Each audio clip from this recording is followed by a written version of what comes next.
expliquera un petit peu comment on a procédé et ensuite vous nous posez toutes les questions qui vous traversent l'esprit. Pas toutes. Ouais. C'est ça. En tout cas, merci beaucoup et on vous souhaite une bonne soirée. Merci. Oui, bon, en gros, je vais vous la faire courte. Isa, ça fait déjà un moment qu'elle voulait qu'on fasse cet album. Excusez-moi. Ça fait déjà un moment qu'elle voulait qu'on fasse cet album et je vous avoue que moi j'étais plus frileux.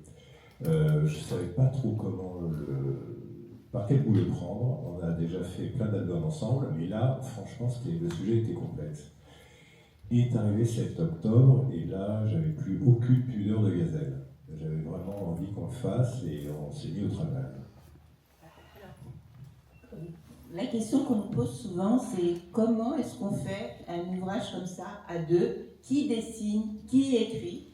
Ça ne marche pas exactement comme ça. D'abord, il fallait trouver un fil conducteur. Un fil conducteur pour traiter le sujet. Donc ça a été des discussions, une espèce de brainstorming entre nous. Et c'est comme pour l'écriture, pour donner une idée, l'écriture d'un film ou d'une pièce de théâtre, on a un fil conducteur et on se dit voilà, on va raconter les choses de telle et telle façon.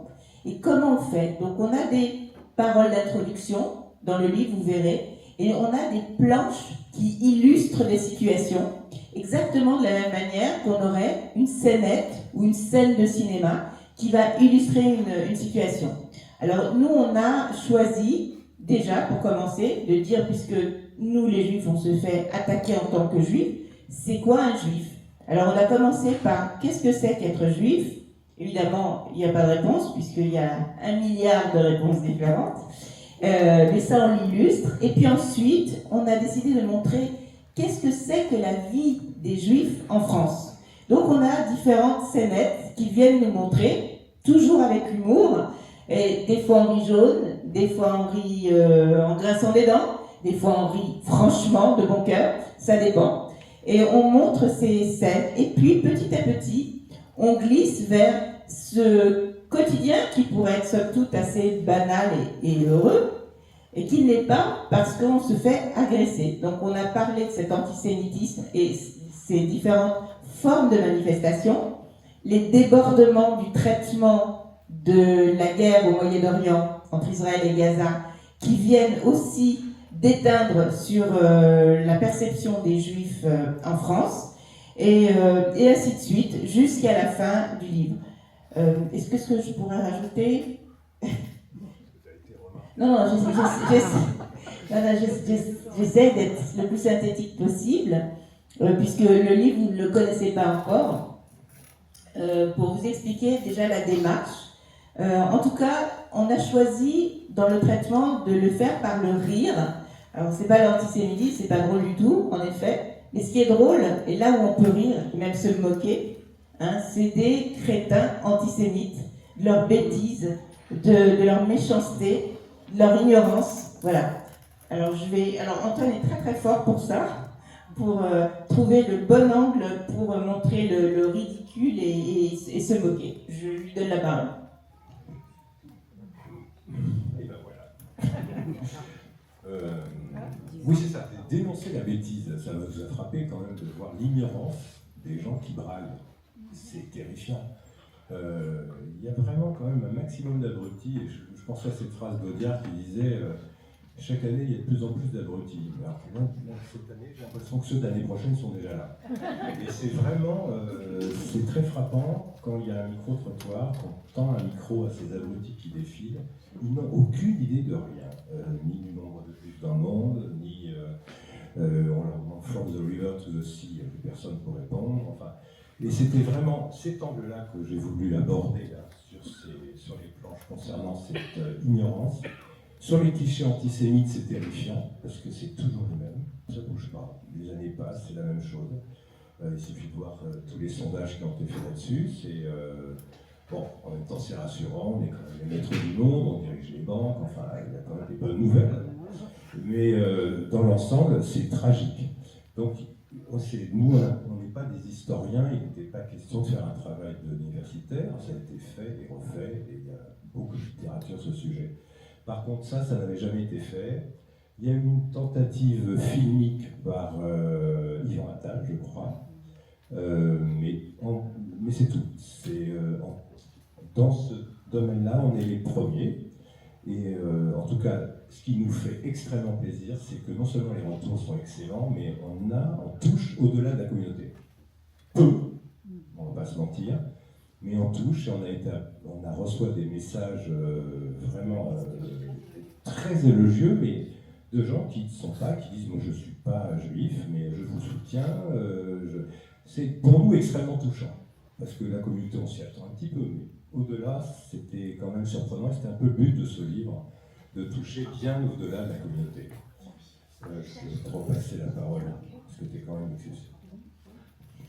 Oui, comme le dit Antoine, oui, l'objectif de ce livre, ce n'est pas seulement de se pencher sur nous-mêmes et pleurer sur notre sort, parce que beaucoup l'ont fait, c'est vrai que c'est dur, mais on voulait surtout, et c'est pour ça qu'on a utilisé cette approche par la BD, des scénettes de la vie quotidienne, que des gens qui ne sont pas juifs regardent ça et voient c'est pas des textes sophistiqués, c'est des scénettes. Par exemple, je vais vous parler d'une planche, moi, qui me touche énormément. Il y en a beaucoup, le livre fait 184 pages, donc il y a vraiment beaucoup de choses. Mais cette scène, elle représente une petite jeune fille, une adolescente. Le soir, elle est couchée dans son lit et elle scrolle sur son téléphone, c'est comme plein d'adolescents le font. Et elle reçoit des volées d'insultes horribles en tant que petite fille juive. Et sa maman rentre dans la chambre en lui demandant « Mais qu'est-ce que tu fais, ma chérie ?» Et la petite fille répond je vérifie si l'antisémitisme est toujours là ce soir. Et c'est dur, c'est cruel, mais je me dis, quelle est la maman qui a des enfants qui ne peut pas être touchée au cœur par une scénette comme ça? C'est pas possible. Et voilà, c'était l'objectif. Et d'ailleurs, à la fin du livre, on a une grande page de conclusion qui raconte aussi notre démarche, etc. Et aussi des remerciements à des gens qu'on a appelés les nouveaux justes. Alors, peut-être que c'est un petit peu exagéré, mais c'est quand même... C'est-à-dire que pendant toute cette période, il y a eu des gens qui ont eu beaucoup de courage. Pas forcément des juifs. Il n'y en a pas eu beaucoup, mais il y en a eu. Ils se sont levés, ils se sont tenus droit, ils continuent encore à nous défendre, vraiment contre vents et marées, c'est le moins qu'on puisse dire.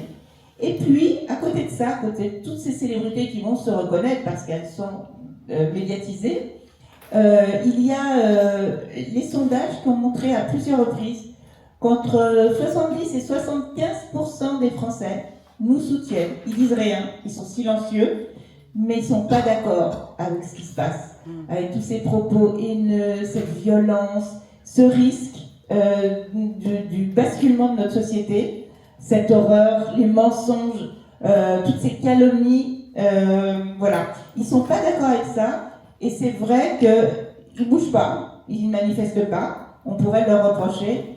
En même temps, ils ont peur, il y a eu quand même des professeurs décapités, pour moins que ça. Ils n'ont pas défendu les juifs, et pourtant, ça leur a quand même coûté cher. Donc ils ont peur, mais nous, on garde espoir. Et surtout, de plus en plus, on voit des gens de chez nous, et pas que des juifs, se dire « Ah non, on baisse plus les bras maintenant », parce que ça devient grave. Voilà. Donc ce livre, il voulait parler de tout ça, il voulait toucher, bien sûr, les juifs, on est tous touchés, tout le monde va se retrouver dans ces pages, mais également les non-juifs. Et nous, c'est vraiment notre objectif. Pour l'instant, comme a dit Antoine, l'objectif n'est pas atteint. On a touché des gens, on a des bons retours, mais il n'est pas atteint. Après, je vais juste parler du titre. Peut-être que quelqu'un a remarqué notre titre, un peu particulier, qui commence par un point de suspension, pour avoir un titre qui dit « Comme un juif en France ». Alors, pourquoi ce titre? Est-ce que quelqu'un a une idée? Heureux comme un juif en France.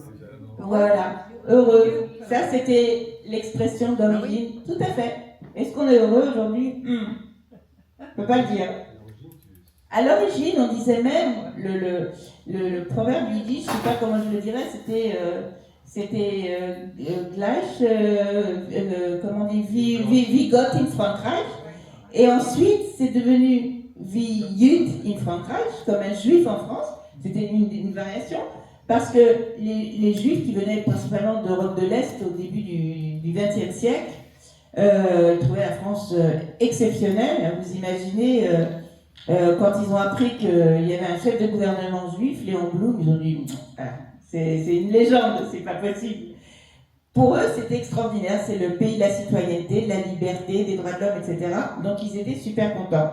Aujourd'hui, avec tout ce qui se passe, c'est difficile de le dire, mais comme nous, on est le peuple et de l'humour et de l'espoir, en plus du livre, on va espérer que ces petits points de suspension, un jour, le mot heureux reprendra sa place comme il le faudrait. Voilà. Si vous avez des questions. Pourquoi leur avoir mis une majuscule à com? C'est une question graphique. Très bonne question, mais c'est un choix graphique. C'est un coup bas insupportable. Désolé. Et pendant que j'ai la parole, j'ai une deuxième question. Oui. Vous avez dit que pour construire ce livre, vous avez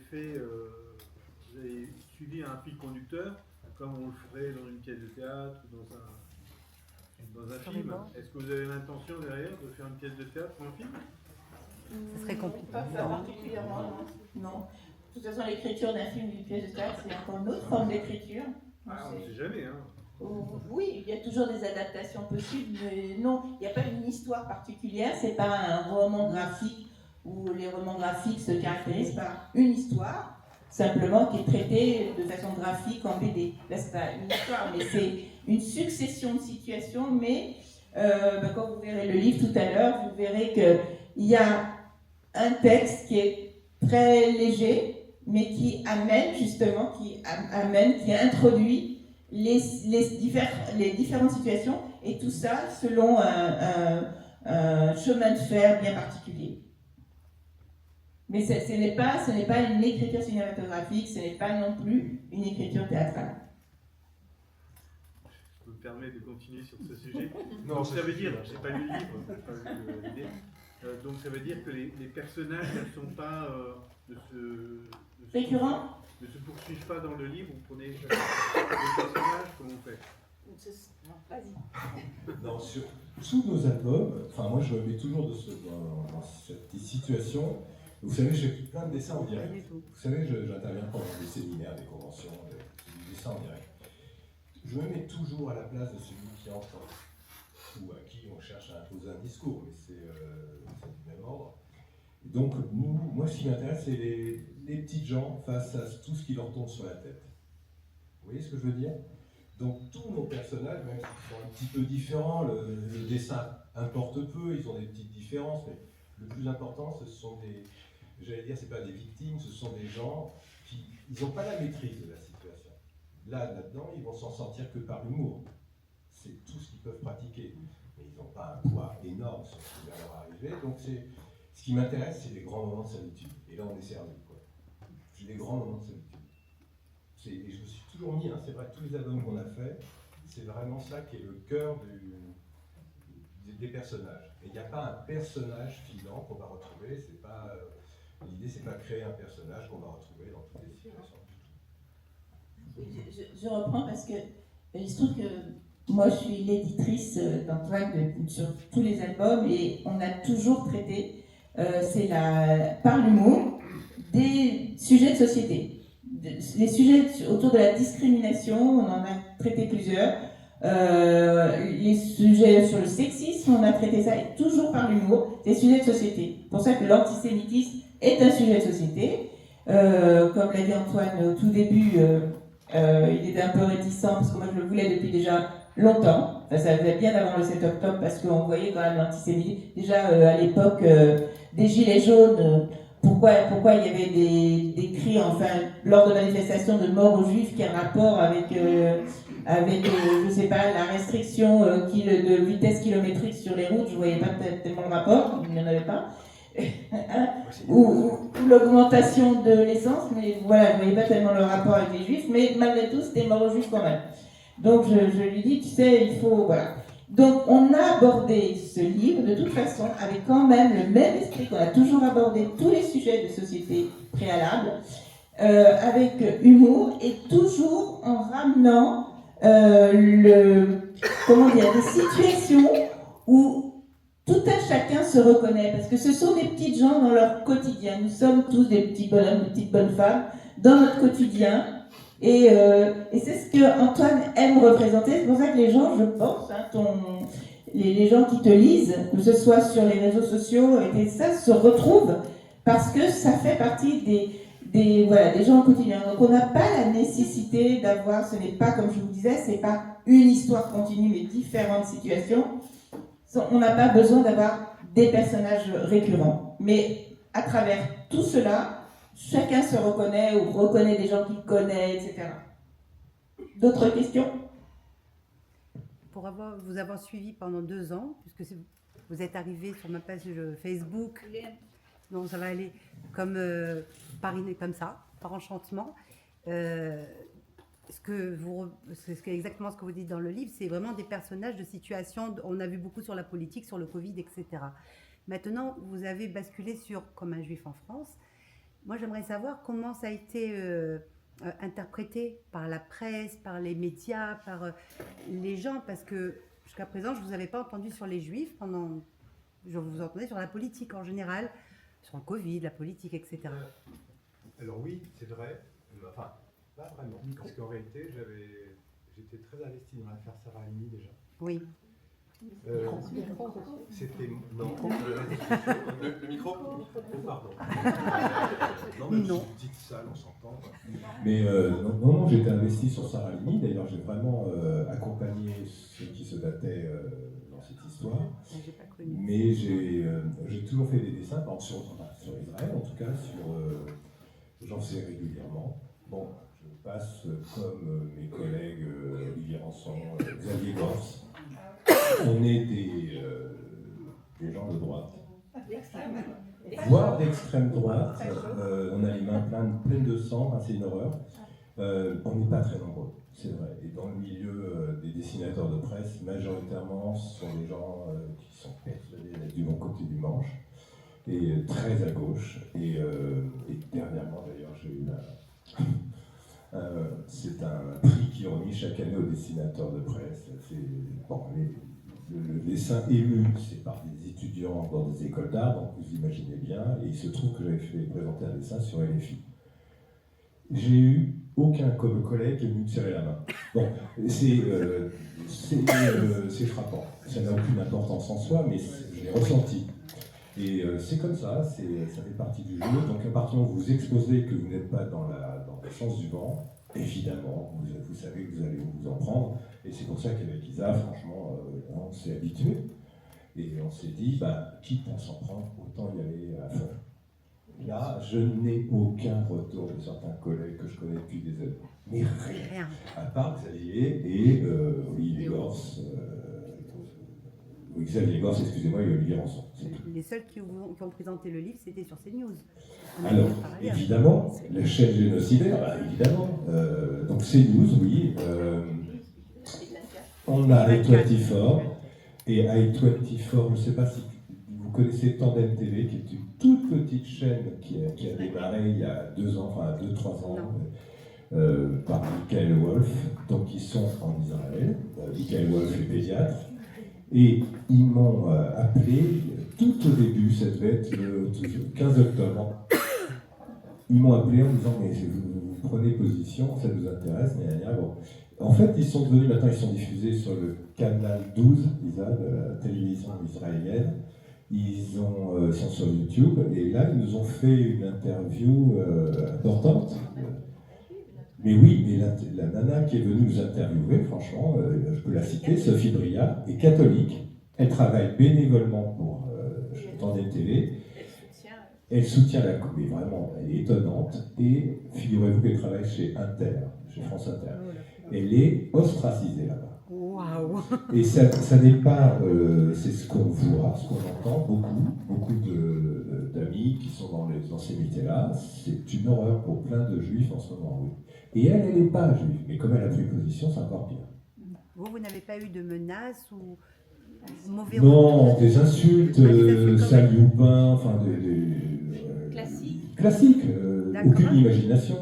Pourquoi ça là Enfin, en tout cas, oui, on a eu de ce genre de toi aussi. C'est pas.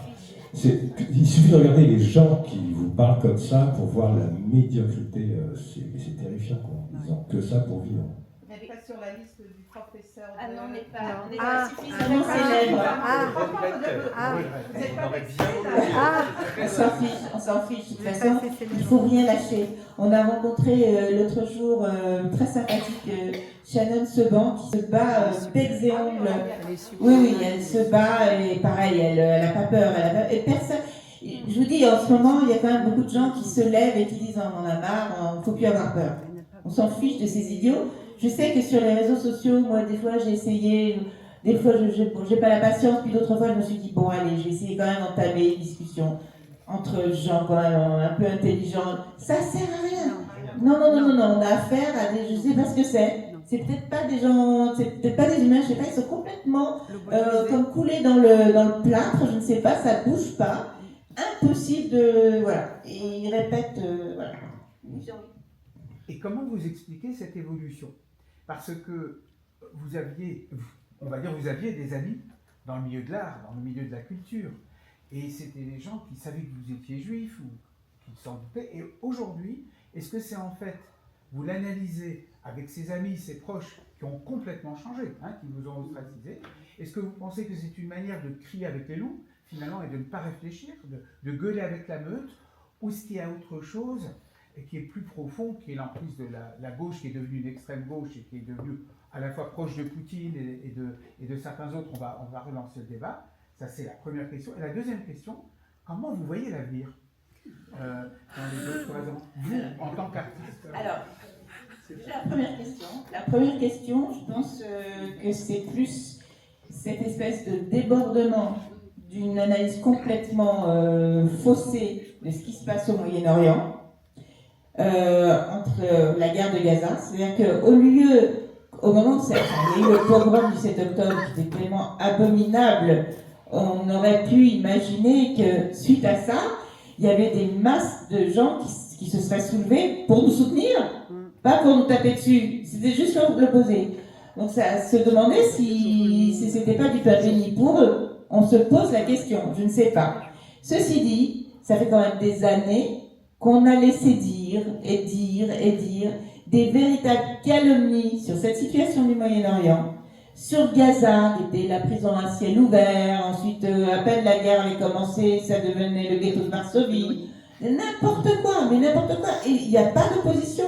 Quand on a eu les premiers débats en télévision, c'était incroyable, on laissait dire, je ne sais plus comment elle s'appelait, cette journaliste libanaise qui était là avec un air très propre, elle venait expliquer que oui, il faut les comprendre, et on a volé leurs terres et depuis 70 ans, mais vous croyez qu'un journaliste aurait fait la moindre remarque? Quelle terre volée? Il y a un cadastre, tout a été payé sonnant et trébuchant. Donc il y a eu des mensonges qui se sont cumulés pendant des années, personne n'a rien dit, et puis là, avec le 7 octobre, ils se sont tous déchaînés, et puis maintenant c'était trop facile de prendre l'ensemble des juifs et de dire voilà, les Israéliens, les juifs, tout ça c'est la même chose. Et finalement, est-ce que ça dédouane pas un peu d'une petite culpabilité par rapport à la Shoah? On peut se poser la question. Bravo, vous avez fini par m'énerver. Non mais tout est dit, non, t'as réussi à m'énerver, j'avoue. Mais c'est vraiment ce sentiment-là. Et l'avenir? Et l'avenir, on n'en sait rien. En tout cas, ce qu'on voit, nous, autour de nous, c'est des amis qui, ça y est, partent. C'est plus des propos. C'est plus des propos entre deux portes.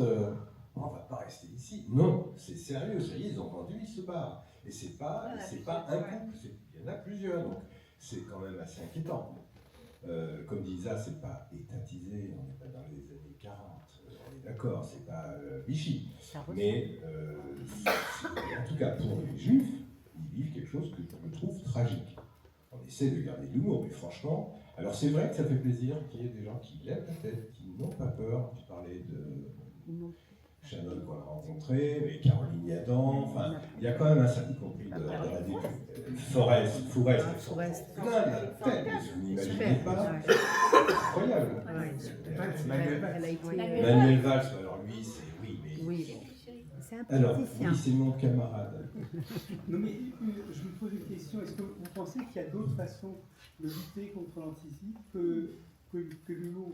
Vous dites que c'est des discours crétins, mais c'est surtout des arguments irrationnels. Donc comment combattre l'irrationnel autrement que par l'humour? Je me rappelle juste d'une citation du philosophe Hermann Cohen qui disait l'antisémite, c'est quelqu'un qui en même temps est capable de dire que Jésus n'existe pas et que c'est les Juifs qui l'ont crucifié. Je crois que C'est tout à fait ça. Oui. c'est tout à fait ça. C'est tout à fait ça. Bah oui.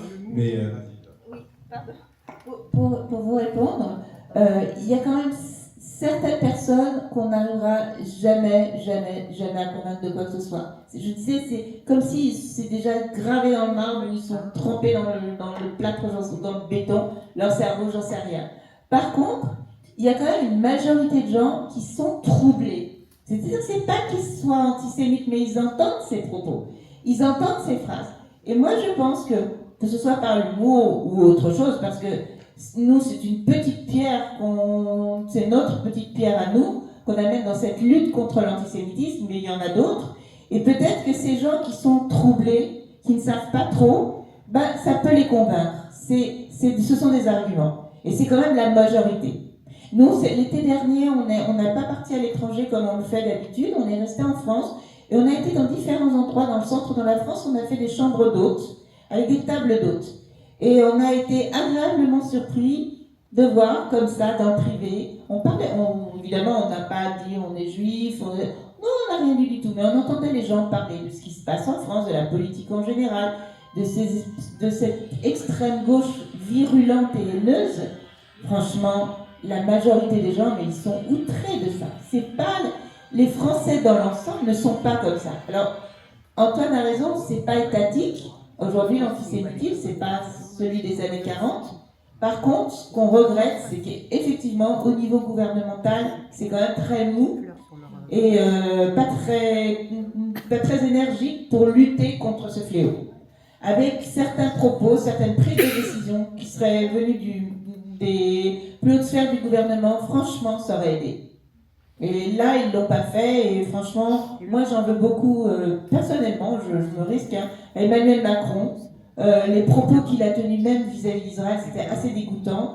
Il aurait pu avoir une position un peu plus mesurée, et surtout qu'à un moment donné, vraiment, on avait l'impression qu'il reprenait les propos des LFistes, et c'était assez insupportable. Voilà. Lui et puis son ministre des Affaires étrangères, voilà.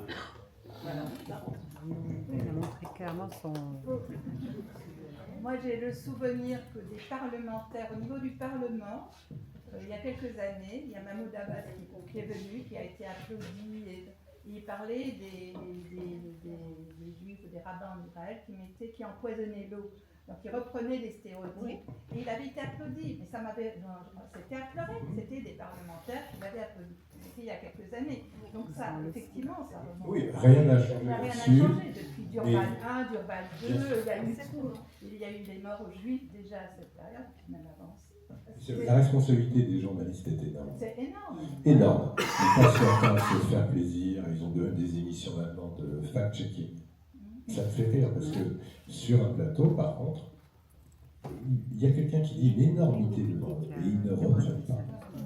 C'est quand même navrant, c'est quand même... Moi j'ai été encarté pendant une quinzaine d'années, ça fait partie de la charte déontologique des journalistes. Oui, quand quelqu'un dit une ânerie, mais ils n'écoutent pas. Ils sont préoccupés par la question qui va venir, majoritairement, et ils n'écoutent pas la réponse. Donc ça passe. Et puis ça continue. Et puis il peut y avoir un plateau où il y a 4 journalistes, il n'y en a pas un qui bronche. Et on entend des énormités. Enfin, ce sont factuellement des énormités. Je ne parle pas d'opinion, je parle de faits. Et comme l'a dit fort justement Lisa, c'est vrai que ça fait des années qu'on baigne dans une désinformation absolue. Ça m'a frappé quand j'ai été invité lors de conférences dans des écoles de journalisme. On faisait venir en tant que dessinateur de presse pour parler de mon métier. Les gamins travaillent majoritairement sur le Moyen-Orient. Ils venaient me voir à la fin en disant on ne travaille que là-dessus, et majoritairement avec des profs totalement orientés, mais comme moi je suis né en 59, déjà il y avait des pro-palestiniens, enfin ça a toujours été, et il m'expliquait, ben non, ce sont ces gens-là, Serge Julie vient de ce monde-là, enfin l'ancien patron de Libé, la presse a été longtemps tenue par l'extrême gauche, des anciens Mao, donc il n'y a pas de surprise, mais ce qui est frappant, c'est que ça continue dans les facs en géopolitique, ça continue, c'est-à-dire qu'on pourrait se dire, non, maintenant il y a peut-être une volonté. C'est pas qu'en fac de géopolitique, mon fils est en dentaire, il vient de m'envoyer un petit fascicule sur Unistra, vous savez, c'est le site des étudiants. Donc l'extrême droite progresse et attaque notre camp dans tout le discours, et signé à la fin CGT, Comité Palestine, Unistra et l'EMF, etc. Oui. Ils signent Comité Palestine dans ceux qui sont en tant que contre l'extrême droite. Quoi. Voilà. Alors, ils sont en fac de dentaire. Alors, il y a la politique de gauche, et là, maintenant, on en parle un peu plus. On s'aperçoit aussi, enfin, en tout cas, on en parle, on le révèle de plus en plus, c'est l'intervention sous le tapis, mais discrètement depuis des années, de la propagande islamiste, qui a fait son lit, et pas qu'en France, partout comme vous pouvez le voir. Il y a eu deux facteurs. Il y a eu le leur, pour se développer, et il y a eu, je suis bien placée pour en parler, puisque j'ai vécu quand même quelques années en Israël, l'attitude quand même des Israéliens, quand on leur disait, vous vous rendez compte ce qu'ils racontent, et la réponse c'est, laisse-les parler, on s'en fout de ce qu'ils disent. Voilà. Pendant des années, c'était comme ça. Et quand on leur disait, moi, ça me faisait peur, hein, je voyais les défilés du Hamas à Gaza, et je veux dire, il n'y a pas eu de surprise, déjà, il y a des années. Ah, t'inquiète pas, avec tout ce qu'on a, nous, tu sais, on sait se défendre, voilà. C'était leur attitude. Là, ils se sont aperçus du problème de la communication, je ne parle pas du militaire, mais de la communication, et à quel point ça peut être dangereux. Et ils mettent maintenant, c'est un peu tard, mais ils le font quand même, et franchement, il faut avoir confiance, ils sont quand même doués dans plein de domaines, ils le seront dans ce domaine-là aussi, moi j'en suis persuadée, sauf que c'est un peu juste. Ils mettent maintenant le paquet en communication. Alors il y a eu la Sbara, c'est pas suffisant, ça démarre, mais voilà, ils mettent le paquet et on le voit de plus en plus. Sur les réseaux sociaux, partout, ils essayent de rattraper le coup. C'est vrai qu'ils s'en mordent les doigts, c'est le moins qu'on puisse dire, parce que on a tous payé très très cher cette espèce de, je sais pas comment, c'est pas du mépris vraiment, mais un petit peu en disant... Un laisser-aller aussi. Un laisser-aller en disant que ce qu'on... Désinvolture. Minimiser toujours. C'est le bon mot. Désinvolture. Oui. On va jouer au stade. Pour la peine. Il y a eu le bon mot, la désinvolture. Oui, c'est ça. En se disant... Non, mais c'est parce que... Oui, si vous voulez, on a tous, on porte quand même le souvenir de la Shoah en Israël, et on dit, mais qui a fait quoi pour nous? Qui nous a défendus? Personne. On est là pour nous. Et du coup, cet état d'esprit est resté en disant, non, laisse-les parler, c'est pas grave. Et si, c'est grave. Le monde a changé. Le monde a changé, les distances sont courtes, on communique. Maintenant, il y a tous ces réseaux sociaux, c'est immédiat. On ne peut pas laisser faire, c'est pas possible, c'est une arme de destruction massive, la communication. Oui, surtout. Que pensez-vous de cette affiche de Corinne, donc le candidat LFI, à la mairie de Strasbourg, entièrement écrit en arabe? Entièrement. C'est sympa pour les Arabes. Non, c'est pas seulement en arabe, c'est en alsacien. Ça serait jamais en passé. turc et en arabe. Il a le sens du Parce que nous, on ne le montrait qu'en arabe. C'était en arabe, en turc. J'ai vu. Attends, laisse-moi parler. En arabe, en turc, en alsacien et en français. Et j'étais choquée à l'époque et j'ai demandé, il n'y a aucune loi qui l'interdise. Non, aucune. Mais vous n'avez pas réclamé en hébreu? Je pense qu'il n'y avait pas assez. Et personne ne comprend.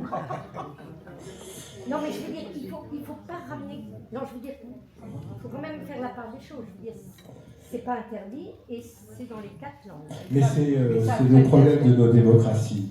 Elles sont extrêmement fragiles. Je ne dis pas que je rêve d'une dictature, mais la démocratie est très fragile. Les frères Musulmans l'ont très bien compris depuis très longtemps. Ils sont là depuis 1920, ils savent la fragilité des démocraties. Mais il n'empêche que c'est très difficile de lutter, d'avoir cette volonté de lutter, surtout quand il y a une population qui est de plus en plus importante. Ils ont la trouille, soyons clairs, c'est la trouille. Qu'est-ce qu'on représente numériquement, nous? On n'est rien. Démographiquement, on a perdu c'est fini, la partie elle est pliée. Donc c'est vrai que c'est très compliqué, mais ça ne peut pas se dire. On passe ici, évidemment pour un islamophobe, c'est terrifiant. Il y a un déni dans nos sociétés qui est effrayant. Un déni en règle générale, c'est pas uniquement ce problème-là. On met tout sous le tapis pour éviter, soi-disant, alors que la guerre, on va l'avoir, enfin, ce genre de combat, on va l'avoir. Et ceux qui prennent le courage, je pense à Souleymane, je pense à des gens je connais très bien Mohamed Sifawi, on le connaît un petit peu, quoi. Mais en tout cas, je peux vous dire que ce sont des gens qui vivent sous protection en permanence, c'est insupportable. Dans leur communauté, c'est encore plus dur. Parce qu'ils passent pour vraiment des parias, des traîtres, des apostats, et tout. Tout est passé. Et ce sont des gens merveilleux, c'est ça qui est tragique. Pardon ? Ils sont en vrai danger. Ils sont en vrai danger. Ou Philippe Val aussi, ça y est. Depuis longtemps, il est en France. Là, vous avez trouvé le sujet pour votre prochain bouquin. Le sujet pourrait être le déni. Ça pourrait être mais est-ce qu'on peut traiter avec l'humour? Peut-être, je sais pas. Oui, cette phrase que j'adore. Alors c'est vrai que souvent dans les interviews, c'est vrai que je la ressors parce que c'est la seule que j'ai retenue. Non, c'est avec l'âge. Non, c'est la phrase qu'a dite Elisabeth Badinter. À force de tolérance, on finit par tolérer l'intolérable. Elle dit tout cette phrase. Et c'est vraiment, vraiment ce qu'on appelle le ventre mou. Ils sont très forts. La tolérance, il y a des maisons. Il y a des maisons pour ça, mais ça, c'était pas Elisabeth Badinter. Moi, je pense que là, c'est le contre-coup de ce qui s'est passé pendant la Deuxième Guerre mondiale. C'est-à-dire que je pense qu'il y a un traumatisme et une culpabilité européenne qui a fait que, si vous voulez, tous ces gens de gauche et d'extrême gauche se prennent pour de grands humanistes.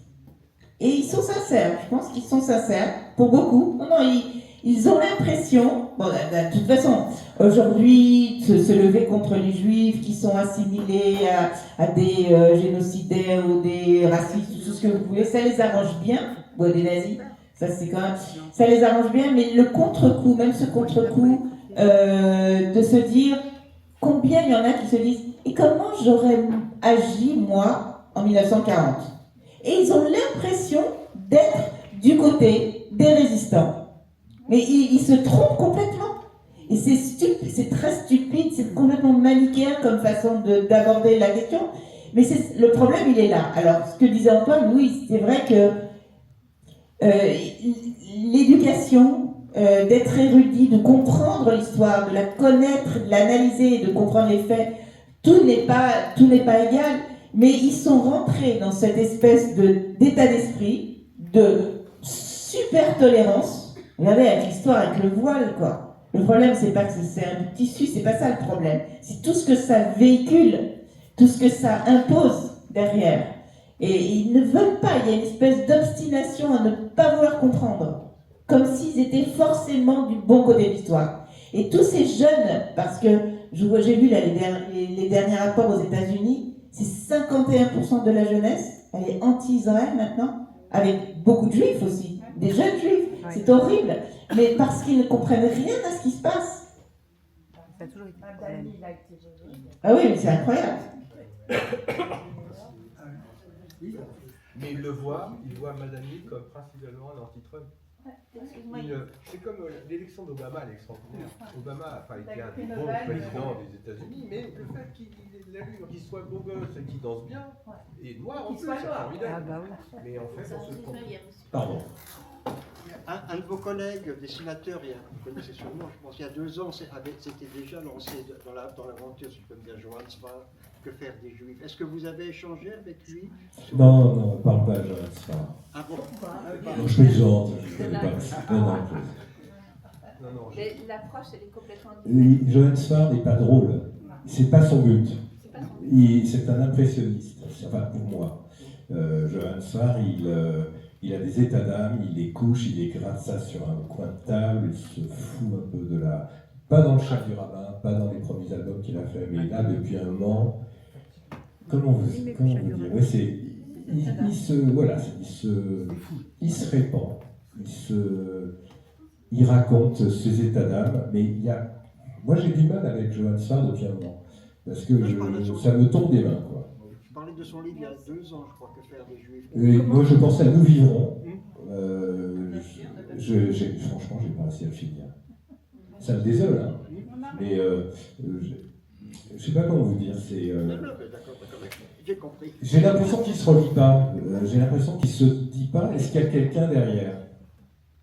C'est important, quand vous travaillez, de se dire, il y a quand même quelqu'un qui va le lire. Il faut que ce soit ou audible si vous faites de la radio, ou visible si vous faites du cinéma, et agréable en termes de lecture si vous faites des bouquins, et lisible, merci, c'est le mot que je cherchais, merci. Et c'est vrai que Johann Sfar, pour moi, le Chat du Rabbin était révolutionnaire, il y avait quelque chose de nouveau, c'est un garçon intelligent, incontestablement, il a des choses à dire, il est érudit. Comme Olivier Ranson, qui a fait une partie d'études talmudiques, c'est pas un érudit, Olivier Ranson. Mais il devient... bon, voilà. Ce que veut dire Antoine, c'est que moi je pense que Johann Sfar, il a été, comme nous tous, tellement choqué, tellement heurté. Il avait besoin de l'exprimer. C'est quelqu'un qui s'exprime vite, plus ou moins bien, mais dans l'urgence. Il l'a fait. C'est vrai que c'est dur à digérer pour ceux qui abordent ensuite ces livres récents. D'avoir un bon niveau simplement graphique, c'est compliqué à lire. Oui, c'est un peu fouillé, mais bon. Il est touché dans sa chair, hein, comme nous tous. Donc chacun réagit à sa façon. Voilà. Nous, on a eu ce média de livres, mais on a besoin, comme le disait Antoine, c'est très important pour nous. Quand on communique, il y a celui qui exprime une communication et la personne qui reçoit cette communication. Et ça, c'est très important. Voilà. Donc j'espère que vous recevrez ce qu'on a essayé de traduire dans ce livre le mieux possible. Voilà. Vous avez parlé d'Elisabeth Badinter, c'est une des femmes en ce moment, enfin depuis des années, que j'admire le plus en France, parce que d'abord, elle vient d'un milieu où elle doit être aussi, elle a dû perdre tous ses amis, mais j'ai lu que son mari, avant de mourir, lui a dit, j'étais quand même très étonnée, lui a dit, j'espère que vous aurez le courage, le temps de partir, de quitter la France. Et elle nous a bien entendu, elle disait que pour elle, ses enfants, ses petits-enfants ne resteraient pas en France, ne pourraient pas rester en France. Et depuis qu'elle a dit qu'elle est islamophobe, je dis aussi, je suis islamophobe. Ouais. Oui, mais c'est pas un gros mot. Non, mais justement, je sais que... Excusez-moi, quand vous dites chaque fois partir de la France, mais pour aller où? Très bonne question. On s'est posé la question. On aborde le sujet dans le livre. Et finalement, les gens restent en France parce qu'ils ne savent pas où aller. Parce que c'est partout pareil. On peut continuer, on peut aussi remarquer que vous dressez un tableau qui est quand même assez anxiogène, on va dire, de la France d'aujourd'hui, mais bon, on va dire que c'est sourcé, c'est documentaire, on comprend. Vous avez dit vous-même, et c'est vrai que l'antisémitisme n'est pas étatique, ce qui est totalement réel. Même si Macron n'est pas allé à la manif contre l'antisémitisme, enfin des tas de choses qu'on peut lui reprocher. Tout ça on sait, on est à peu près tous d'accord là-dessus. Mais il faut aussi remarquer lorsqu'il y a un maire complètement taré qui, enfin, je ne vais pas utiliser du mot, mais... Périgord? Non, un maire la Dordogne, qui a parlé que la France était youpine, trop youpine, etc. La seule bonne nouvelle là-dedans, c'est qu'il s'est fait immédiatement exclure du PS. Oui. Lorsqu'il y a des... voilà. Pardon? Immédiatement. Il s'est fait exclure du PS. C'est fait exclure tout de suite. Disons, dans tous les cas, ce que je veux dire, c'est que sur la lutte contre l'antisémitisme, au niveau des élites politiques, au niveau du pouvoir médiatique, judiciaire, même s'il y a des ratés parfois, notamment au niveau juridique, après, ça fonctionne. La France, ça n'a rien à voir avec ce qui se passe en Belgique.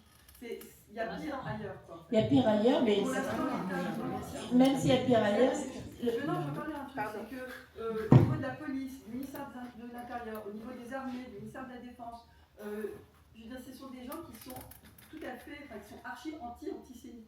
Et voilà, et qui ne sont pas des antisionistes radicaux. Il y en a plein qui s'en foutent. Alors vous disiez tout à l'heure que vous étiez dans le milieu de la France et que ça vous a fait du bien, etc.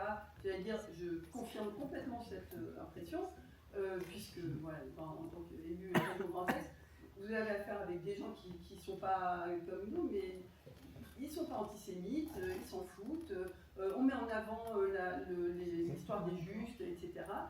Et puis l'histoire, la guerre Israël-Gaza, malheureusement, bon, c'est une guerre très violente, etc. Mais on sait très bien que c'est l'extrême gauche qui a ses relais très forts dans les médias mainstream et dans les médias mainstream, et qu'en fait c'est cette extrême gauche qui est extrêmement antisioniste, antisémite, etc. Et la France aujourd'hui, elle est majoritairement pas d'extrême gauche. Oui, c'est ce qu'on a dit. Elle est de droite et d'extrême droite. Oui, elle est pas. Et ceux qui sont pas au pouvoir, c'est plutôt l'extrême droite. Voilà. Ce que je reprocherais, Gabriel, ce que je reprocherais. Il ne faut pas désespérer. On ne désespère pas d'ailleurs, si ce n'était pas encore arrivé, on a dit que le livre était plein d'espoir. Hein, parce que l'humour et l'espoir, c'est très important. Mais moi, ce que je reprocherais, bien sûr que tu as raison, tout est mis en œuvre pour réagir à l'attaque ou à l'agression antisémite en France au niveau de tous ces pouvoirs publics. Moi, ce que je regrette, c'est le manque de prévention. C'est là où ça blesse. Il y a énormément d'éducation qui est... très peu, c'est difficile. Les professeurs le disent, il y a des choses qu'on peut même pas, des sujets qu'on n'aborde pas, ni à l'école, ni au lycée, ni au collège, ni nulle part, c'est pas possible. C'est trop compliqué au niveau de la prévention. Et c'est pour ça on laisse passer des choses parce qu'on n'arrive pas à prévenir. Et c'est ça, le problème pour moi, il est là. Bien sûr, tu as raison, il y a une justice, il y a une police, il y a tout ça, mais après coup. Et avant, il y a quoi pour prévenir? On voit la situation, les gars. Il n'y a pas grand-chose. Il n'y a pas grand-chose. Regarde les titres des journaux, regarde. Il n'y a pas grand-chose. Ça, on sait, mais c'est très fracturé, on le sait aussi. Oui. Je veux dire, le monde a complètement vrillé anti-Israël, vraiment un point jamais vu. Bon voilà, c'est pas le cas de toute une autre presse, je parle même pas de CNews qui est très à l'heure. Vous avez une presse du centre comme ça, dans le coin, c'est pas le cas.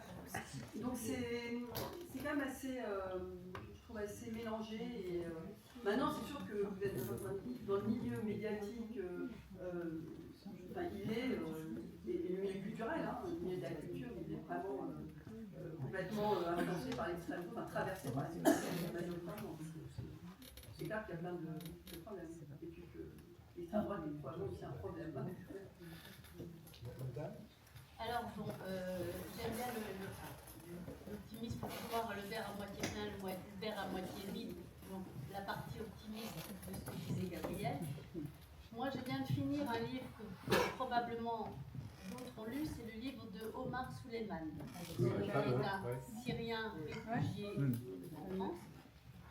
C'est quand même très instructif parce qu'il montre bien d'où ça part, et donc de pays, pas seulement l'Iran, bien entendu le Qatar, mais surtout ce maillage au niveau des réseaux sociaux, c'est la clé de tout en fait. Ça veut dire que sans ce maillage et sans cette infiltration, c'est plus qu'une infiltration, c'est carrément une prise de contrôle complète, on n'en serait pas là aujourd'hui. Et avec des moyens considérables. Exactement. Et c'est ça qu'il faut analyser, il n'y a rien que ça, parce que s'il n'y avait pas ça, on n'en serait pas là. Absolument. Et le problème, c'est que ça fait que si on ne sait pas lutter contre, eh ben on s'en sortira pas. Alexandre Riffal aussi qui a écrit là-dessus.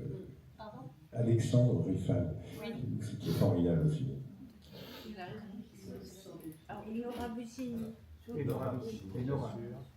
Je voulais répondre à votre intervention sur ce qu'aurait dit Elisabeth Balletta, ou plutôt son époux avant de mourir.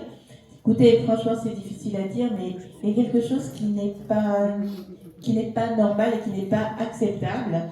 Les citoyens français juifs ont le droit, comme tout citoyen français, de choisir de vivre en France si ça leur chante. Ils n'ont pas à se sentir poussés à l'extérieur et poussés à partir.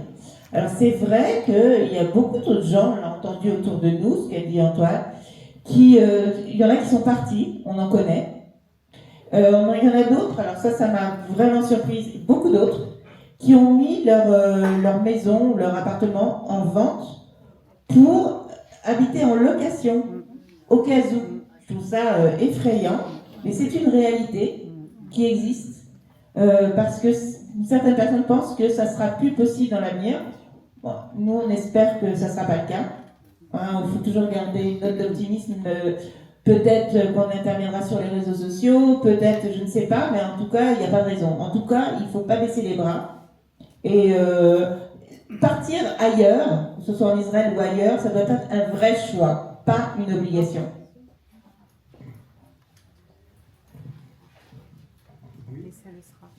J'ai une petite remarque à faire, enfin j'en ai plusieurs en vrai, parce qu'on aurait beaucoup de choses à dire, qu'est-ce qu'on dit.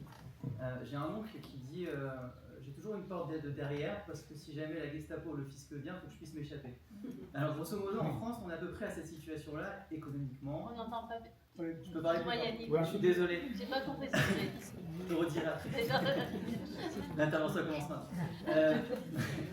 En soi, aujourd'hui, on vit dans une France où économiquement on se pose des questions pour nos enfants, on se pose des questions à titre juif, on se pose des questions finalement de quel est notre avenir au global. C'est vrai que quand on est juif, cette question elle est poussée encore plus. Alors, c'est vrai, on se met en location, c'est vrai, on se pose des questions, c'est vrai, on se dit finalement comment lutter, etc. Moi, j'ai un vrai problème avec ma génération actuelle, c'est que on est très très très passif. Regardez la salle, on est très passif, nous ne sommes pas là. Nous ne sommes pas là et c'est un vrai sujet, je pense qu'on a un sujet de transmission qui fait qu'on a des non-dits, des choses qui commencent à s'exprimer et on s'exprime aujourd'hui par la peur alors qu'on devrait être, je vais dire, il n'y a rien de nouveau, rien. Tout ce qu'on vit là aujourd'hui, c'est clair, net et précis que ça devait arriver. Le problème c'est qu'on n'a pas vos outils pour pouvoir lutter. On n'a pas un violon, on n'a pas une plume, on n'a pas quelque chose qui fait qu'aujourd'hui on peut lutter avec ça. Et je pense que notre éducation qu'on doit faire maintenant avec nos enfants à nous, elle doit faire justement en sorte de faire revivre tout ce que vous faites naturellement, mais que nous on fait très passivement en vous regardant faire. C'est très touchant parce que là excusez-moi, je voulais peut-être rajouter quelque chose. Non, avec plaisir. On a dédicacé dernièrement, c'était je crois hier et avant-hier. J'ai reçu, alors c'est par le site, puisqu'il y a une possibilité de demander une dédicace. Et ce qui m'a frappé, c'est que dans la même journée, j'ai eu une dame qui disait c'est pour ma maman, qui était une enfant cachée. Mais j'aimerais bien que vous dédicaciez également à ma fille qui a 3 ans. Non mais, c'est très frappant. Elle ne peut pas le dire maintenant, mais peut-être plus tard.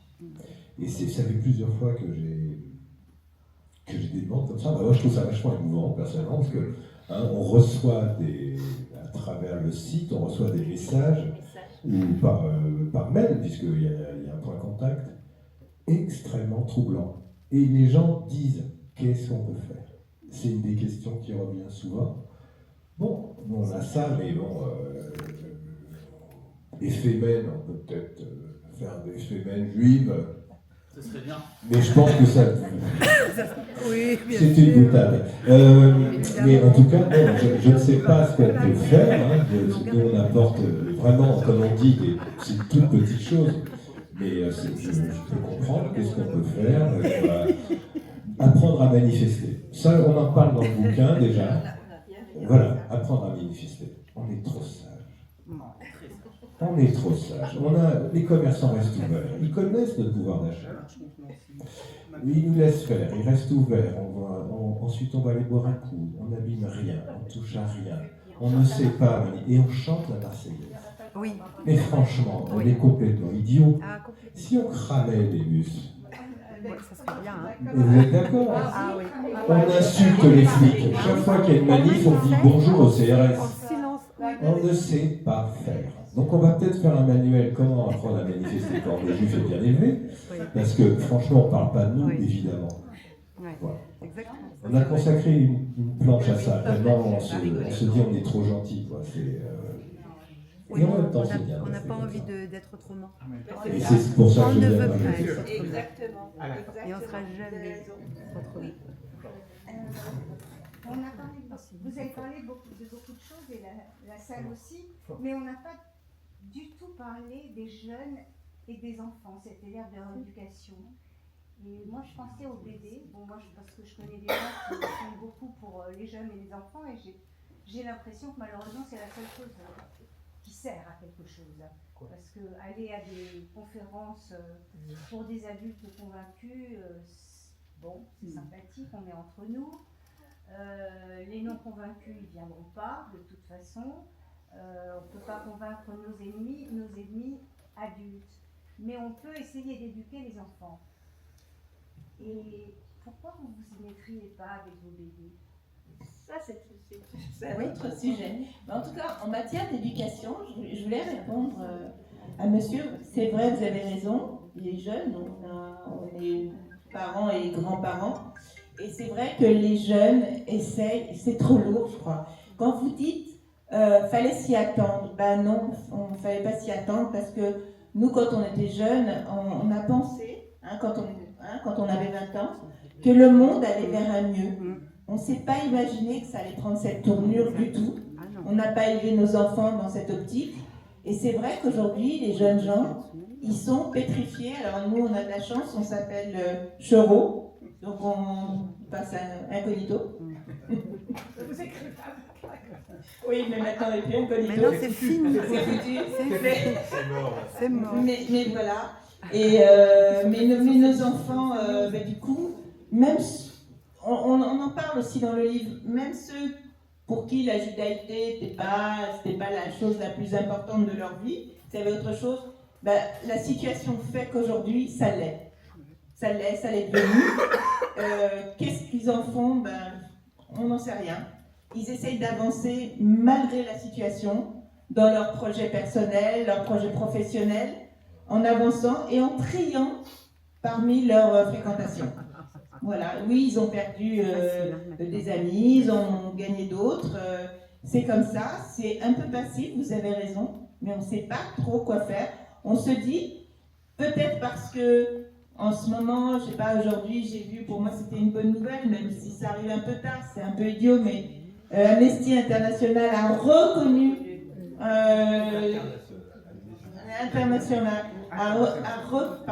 a reconnu quand même les crimes de guerre immondes du Hamas. Il était temps. Mais qu'est-ce qui s'est passé? Et qu'est-ce qui s'est passé pour qu'il change? Oui, il parle quand même du génocide, mais voilà, on peut garder espoir en se disant que petit à petit, la vérité, la justice finiront par triompher. Franchement, si on repense à la Deuxième Guerre mondiale, on pouvait vraiment perdre tout espoir. Les gens qui ont été dans les camps de concentration, bien sûr, la plupart sont morts, mais ils ont tous essayé, à leur mesure, de tenir le coup. Certains ont pu en réchapper. Regardez, on a eu des exemples incroyables. Je sais pas, moi je pense à Simone Veil, souvent je pense à elle. Quelle personne incroyable avec ce qu'elle a vécu et ce qu'elle a porté ensuite au monde. Je veux dire, elle n'était pas dans la vengeance, elle n'était pas dans la récrimination, non, elle était dans le tikkun olam. On va améliorer ce monde. Le monde en ce moment, oui, il a une sale figure, il est pourri, mais il ne faut pas désespérer. Je me dis, il ne va pas bien, il y a eu des erreurs de fait, des choix ou des non-choix, ce qu'on disait tout à l'heure, peut-être une désinvolture, peut-être on a laissé dire des mensonges. Il y a un ennemi, on le sait, il y a des idéologies qui sont mortifères, il faut lutter contre elles, mais il ne faut pas perdre espoir. Et je me dis, peut-être qu'à notre niveau quotidien, on ne peut pas faire les choses. Je ne peux pas dire à mes enfants, à mes petits-enfants, quoi faire tous les jours. Mais on essaye et on se dit, bon, petit à petit, il y a quand même des gens qui se lèvent. Et pas que des juifs. Voilà. Mais moi, je ne parlais pas des enfants juifs. Je parlais des autres. Ceux qu'il faut éduquer. Oui, mais c'est leurs parents qui les éduquent. Eh ben non, je pense qu'on a... Même par la BD, par... Alors moi, je pense qu'on a une responsabilité, nous tous, les adultes, pour ce qui se passe dans les écoles. Et là, je m'adresse peut-être aux gens qui sont des élus, qui ont la possibilité de faire quelque chose, pour essayer de rééquilibrer les choses, la peur des enseignants d'aborder certains sujets. Il faut que des gens extérieurs aillent dans les écoles et expliquent en fait la réalité et qu'est-ce que c'est l'histoire. Parce que là où j'ai très peur, c'est dans quelques années quand on va refaire les manuels d'histoire. Parce que quand on sait que ce sont des professeurs dont on connaît l'orientation politique et le côté décolonialiste qui écrivent des livres d'histoire destinés à nos collégiens, cette idée-là me fait peur. Comme on a totalement écrit les livres d'histoire du Moyen-Orient, on a offert avec les fonds européens aux jeunes Palestiniens en leur expliquant la Nakba, et en leur expliquant la violence des Israéliens par rapport à eux. Donc, en résumé, je pense que c'est la responsabilité de nos instances politiques de prendre ça à bras le corps pour qu'on puisse aller dans les écoles, expliquer quelque chose, expliquer ce que c'est le racisme, expliquer ce que c'est l'exclusion, expliquer ce qu'est l'antisémitisme et apporter une parole différente de ce que les enfants entendent à la maison et dans les réseaux sociaux. Des gens le font. Oui, des gens le font.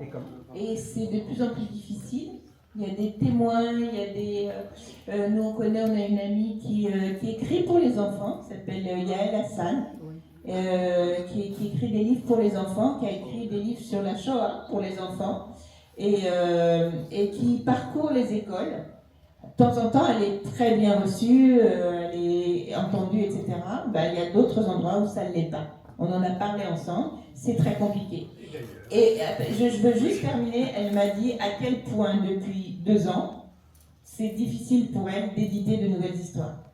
Même elle reçoit, alors qu'elle a eu plein de prix au niveau en tant qu'auteur jeunesse, elle écrit des choses formidables, eh bien il y a quand même une certaine obstruction.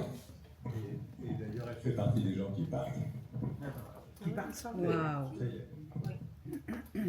Oui. Oui, je prends au niveau BD, il y a un super livre à colorier qui s'appelait Du fleuve à la mer, qui a été publié il y a quelques mois, quoi, hein. On a beaucoup parlé. Et quand on parle des différentes écoles, pour rebondir sur ce qu'a dit madame, je lis les derniers communiqués des syndicats de l'enseignement supérieur depuis 3 mois. Mais c'est plus l'antisionisme, c'est de l'antisémitisme. Je pense à l'enquête qui avait été commandée par le ministère de l'Enseignement supérieur sur l'état d'antisémitisme dans les universités. Elle était complètement balayée et c'était des arguments vraiment antisémites qu'il y avait dans ces communiqués. Alors, moi, je suis un peu yéké, donc je ne suis pas très optimiste. Ah. Parce qu'avec les nazes, elle est optimiste. Hein. Je pense que une des difficultés, ensuite je m'arrête, il y a quelque chose qui est, depuis 2000 ans, qui est complètement ancré. Et je me rappelle, pour revenir à M. Strasbourg, de la définition que donnait l'ancien président de l'université sur l'antisémitisme. L'antisémitisme, c'est comme le virus du zona, ça sommeille en nous, et à un moment donné, un événement... Un rétrovirus. Alors, il n'y a pas de quoi être trop... Mais vous ne pouvez pas, parce que nous, ça fait partie de notre résilience, d'y croire. La résilience juive. Vous ne pouvez pas, sinon on est foutu. C'est ça l'espoir. Pardon? Non, c'est ça l'espoir. Oui, c'est ça. Moi, c'est tout l'inverse. Je trouve que votre œuvre elle est géniale parce que justement, elle apporte quelque chose où il faut se propulser. Non, génial. Alors, Einstein est génial. Ce mot m'énerve. En toute modestie, il n'aime pas les superlatifs. Non, on va tous les faire. Intéressant. Potable.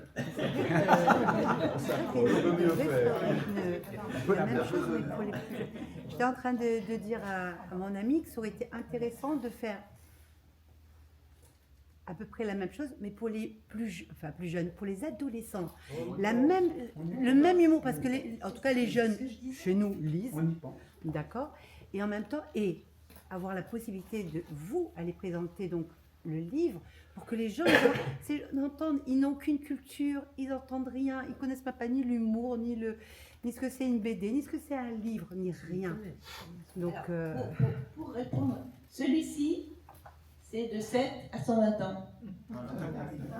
Donc on peut aller en parler aussi dans les écoles. Oui.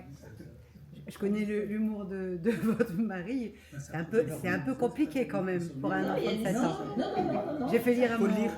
Mais je sais, je le suis. Non, j'ai fait lire quelques petites planches à mon petit-fils. Il a fallu que je lui explique le contexte avant pour qu'il puisse comprendre Oui, enfin, il y a pourquoi. 6 mois en même temps. 11 ans quand même. Non, 12 ans, pardon. 12 ans. 12 ans. Ah ouais. 12 ans. C'est Donc, si vous avez des cadeaux de bar mitzvah. Voilà, Ouais. parce qu'on devient adulte à ce moment-là. C'est vrai. Voilà, on sait pas C'est vrai que c'est très difficile. Moi, je suis mère, c'est mon problème. Mais c'est en tant que grand-mère, de parler, de savoir quoi dire. On fait l'autocensure déjà. C'est horrible. Des fois, est-ce que je peux lui dire, est-ce que je peux... Et c'est vrai que je vais acheter ça à ma petite-fille qui a 14 ans, qui j'aimerais bien qu'elle est passionnée d'histoire, qui connaît énormément de choses. Son rêve, c'est d'être journaliste.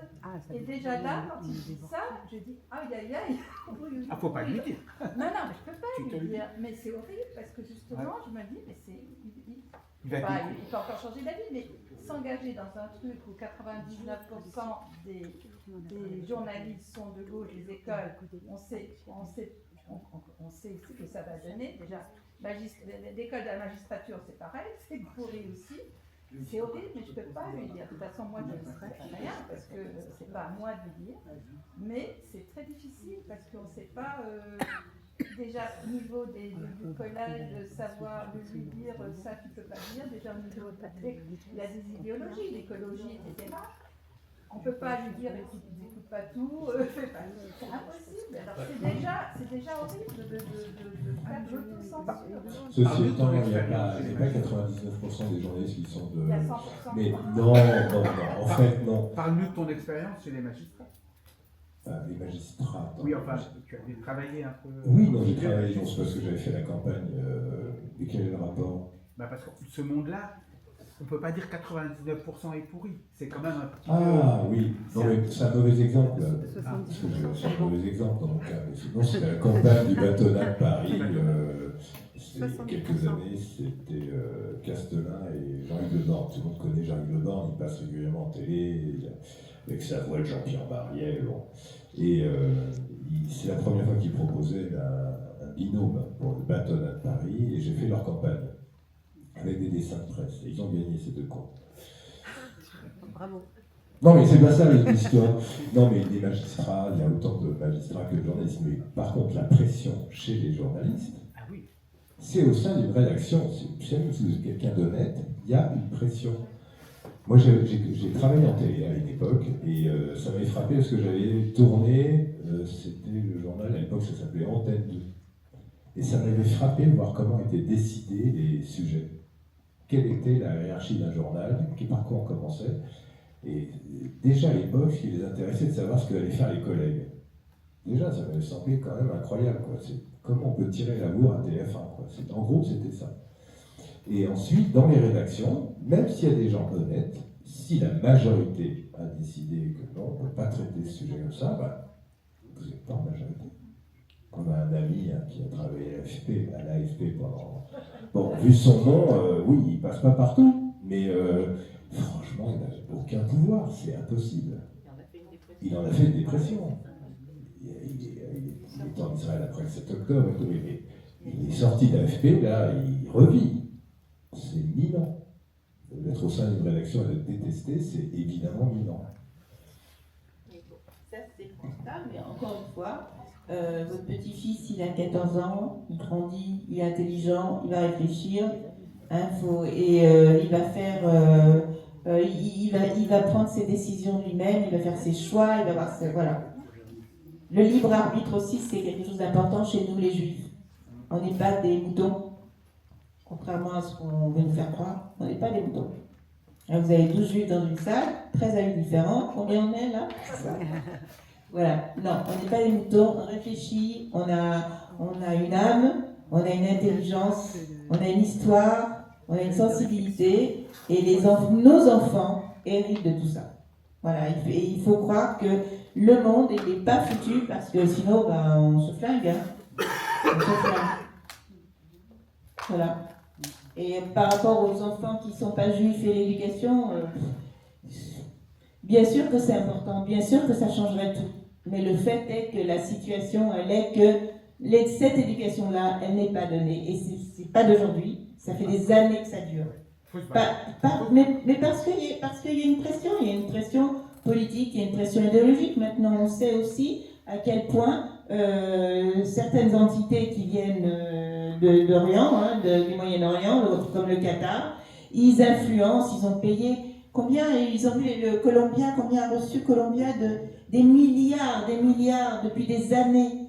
On découvre ça, donc ils sont complètement achetés, c'est compliqué, très compliqué.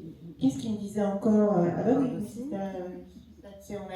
voilà, ils ont été en Israël dans un endroit où il y a des orphelins, ils essayent d'aider, de soutenir, etc. Mais ils n'ont pas d'argent. Là où on essaye d'aider, là où il y a 7 millions d'un côté, il y en a 300 millions de l'autre, c'est complètement, c'est pas du tout les mêmes proportions, on n'a pas ce moyen. On est en tout pour tout 15 millions dans le monde par rapport à des milliards. Et ils ont le pétrole, du pognon, enfin, c'est compliqué. Mais si on baisse les bras, ben, on est foutu. Oui. D'autres questions? Il faut qu'elle soit en dédicace, c'est ça? Oui, ça y est maintenant. Bon, si quelqu'un a encore une dernière question. Sébastien a une dernière question.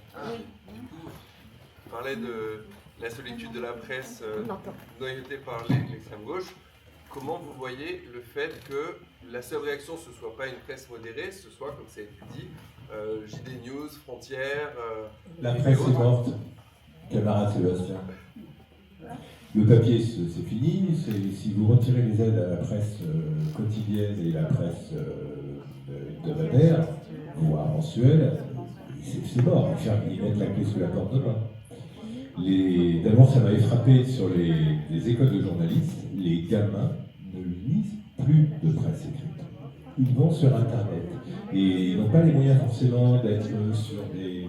Vous savez, quand vous êtes journaliste, vous avez droit à tous les titres de presse avec un fil qui est payé. Donc, ils n'ont pas ça. Donc ils picorent des titres, voire des chapeaux. Vous voyez ce que c'est qu'un chapeau? C'est juste un titre, une première ligne pour parler du papier. Et les quelques lignes avant de devoir payer pour pouvoir accéder au papier. Donc ils ne lisent plus. C'est terrifiant. Hein? Mais pourtant, il y a un gros succès de cette presse-là, comme je disais, JD News, Journal du Dimanche, Frontières et autres. Oui, je comprends, mais vous savez, une réaction extrême en entraîne toujours une autre de l'autre extrémité. C'est de ça dont il s'agit aussi. Si vous avez cette presse, enfin, comme CNews ou comme Frontières, etc., c'est parce qu'ils ont besoin de se lever, ils sont, oui, en espèce de situation, de réaction par rapport à quelque chose qui nous sidère, enfin qui les sidère et qui nous sidère. Et oui, peut-être que parfois c'est un peu too much, mais ça s'explique. Ça s'explique parce que on a besoin de résister. Il faut aussi une forme de résistance. C'est aussi une forme de résistance. Et c'est toujours comme ça. Vous avez toujours un extrême qui entraîne une réaction extrême de l'autre côté. Donc des fois, je suis d'accord, c'est une presse des fois qui manque un petit peu de